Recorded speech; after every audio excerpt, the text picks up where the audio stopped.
നിത്യാനന്ദ ആശ്രമത്തിലേക്ക് എത്തി കേട്ടോ. 2 മിനിറ്റ് കാണിക്കുന്നുണ്ട്. അത്യാവശ്യം റോഡൊക്കെ കുറച്ച് നോക്കാം എന്താ സ്ഥിതി എന്നുള്ളത്. നിത്യാനന്ദ ആശ്രമം. നിത്യാനന്ദ എന്ന് വെച്ചാൽ നമ്മ നിത്യവും ആനന്ദിക്കുന്നതാ. നിത്യവും ദിവസവും ആനന്ദിക്കുന്ന നിത്യാനന്ദ ആശ്രമം. ദിവസവും ആനന്ദിക്കുന്ന ആള്. ഗുഹയാ എവിടെ? ആശ്രമത്തിൽ. ഇത് കാണണമെങ്കിൽ ഉച്ചവെയിലത്ത് സൂര്യമുട്ട് അങ്ങനെ നല്ലൊരു എടുത്തിട്ടുണ്ട്. കാഞ്ഞങ്ങാട് ഇതുപോലത്തെ ആശ്രമം ഉണ്ട്. ഫേമസ് അല്ലേ? എന്നാ അത് തന്നെ ഇട്ടില്ല. താമരപ്പൂ നോക്കുക പറഞ്ഞു കേട്ടിട്ടുണ്ട് ഞാൻ.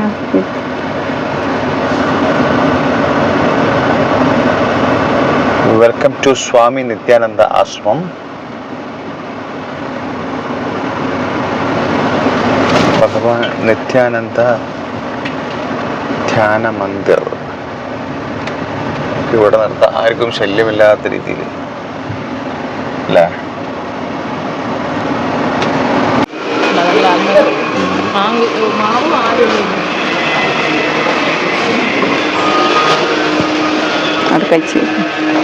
മുകളിലോട്ട് പോകാം. ഷൂട്ട് ചെയ്യാൻ ചോദിച്ചിട്ടില്ല. ഇവിടെ ഒരു ഗുഹയുണ്ട്, പക്ഷെ ഇവിടെ ഉള്ളിൽ നിന്ന് ഷൂട്ട് ചെയ്യാൻ പാടില്ല. അതുകൊണ്ട് ഞങ്ങൾ പുറത്തുനിന്ന് ജസ്റ്റ് ഒന്ന് എടുത്തതാണ്. കമലമ്മ റെഡിയായി നിൽക്കുന്നുണ്ട്. ചെരുപ്പ് താഴത്ത് അയച്ചു വെക്കാൻ പറയാമേ.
നിത്യാനന്ദ ആശ്രമത്തിൽ നിന്നും ഞങ്ങൾ നേരെ പോയത് ദേശികയുടെ വീട്ടിലേക്കാണ്. നമ്മുടെ കമലമ്മ പതിവ് പോലെ കൈക്കോട്ട് പടനയൊക്കെ എടുത്ത് പറമ്പിലേക്ക് ഇറങ്ങി. അങ്ങനെ കമലമ്മ തേങ്ങ അതാ സോറി എന്നാ കാച്ചിൽ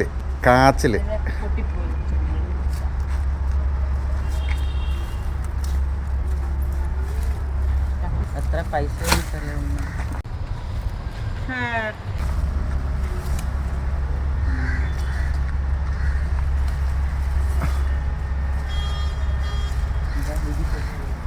ഇതാണ് മക്കളെ. പൊട്ടിപ്പോയാ? അങ്ങനെ കമലമ്മ വലിയൊരു കർഷകയായി. നേരത്തും കാലത്തും കിളച്ച് തിന്നാനാണ് ഞാൻ വന്ന ഇതൊക്കെ നോക്കൂ. എങ്ങനെ ഉണ്ടാക്കിയ?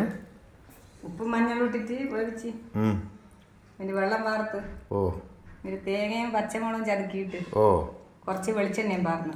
ഓഹോ, എന്താ സംഭവം ടേസ്റ്റ് ആയിട്ടുണ്ട്. നോക്കട്ടെ.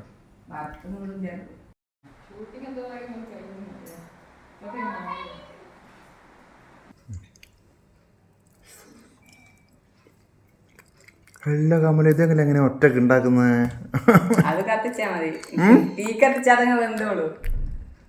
കത്തിച്ചാൽ മാത്രമല്ല, അതിന് എൻ്റെ ടേസ്റ്റ് ഇല്ലേ? ടേസ്റ്റ് ഉണ്ട്. ഞാൻ നോക്കിയില്ല ടേസ്റ്റ്. അത് മാത്രമല്ല, നമ്മൾ സ്വന്തം വീട്ടിലുണ്ടായിട്ട് കഴിക്കുമ്പോൾ അതിന് പ്രത്യേക ടേസ്റ്റ് വരും അല്ലേ? നല്ല സാധനം, നല്ല കൊഴുപ്പുള്ള ശരീരത്തിന് നല്ല അത്യാവശ്യമുള്ള സാധനമാണ്.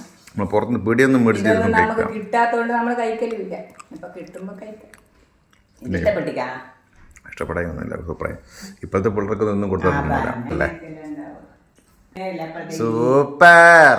ഉണ്ടാക്കാൻ വലിയ പണിയൊന്നുമില്ല. ഇത് കഴുകി തോല് കളഞ്ഞ് മണ്ണുണ്ടാവില്ല, അത് നല്ലോണം പോക്കണം. 5-6 പ്രാവശ്യം കഴുകി തോല് കളഞ്ഞ് പിന്നെയും 2-3 പ്രാവശ്യം കഴുകി. എന്താ വെച്ചാൽ മണ്ണ് കഴിച്ച എത്ര സ്വാദുണ്ടായിട്ടും കാര്യമില്ലല്ലോ.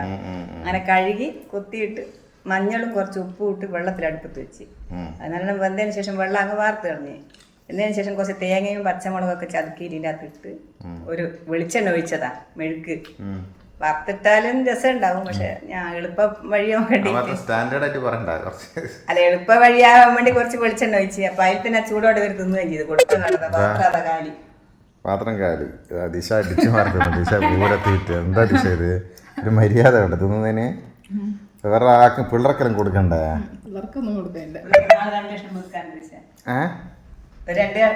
രണ്ട് കഷ്ണം കൂടി ഉണ്ട്. നാളെ പതിപ്പിച്ചിട്ട് കുട്ടിയെ കൊടുക്കും. കുട്ടിയെ കിട്ടിയന്നെ. കുട്ടികൾ തിന്നുവെന്നറിയില്ല ബിലാലൊന്നും. ചിലപ്പോൾ നിർബന്ധിച്ചൊരു തിന്നായിരിക്കും.